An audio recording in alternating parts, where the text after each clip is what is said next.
Hey there, everybody. Welcome back to another NHL Trade Talk update. My name is Jim Parsons here with NHLTradeTalk.com. Mitch Marner.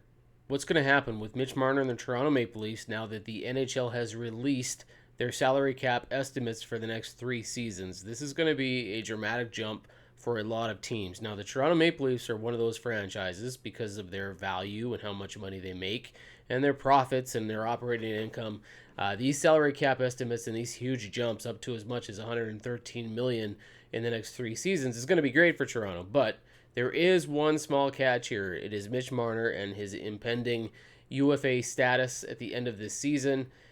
This is a team that has already tried to work with Mitch Marner to get a deal done. They have not been able to finalize a contract extension yet.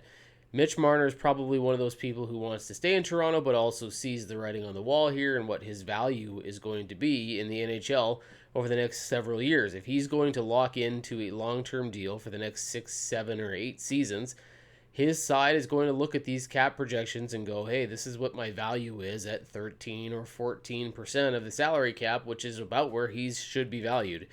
That's going to put this in an interesting situation because it will potentially require the Maple Leafs pay more for Mitch Marner than they're paying for Austin Matthews.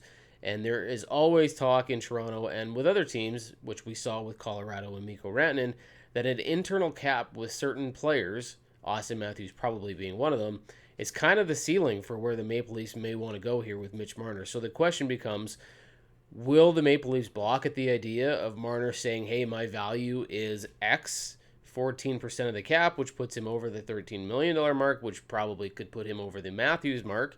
Or does Toronto give Marner this kind of money knowing that in a year, 2 or 3, that's going to be a deal based on the salary cap being as potentially as high as 115, 118, 120 million dollars, right? So what's going to happen here? Now, this is probably a contract that the Maple Leafs, looking back, wish they would have done in 2024 when they were first eligible to do this months ago.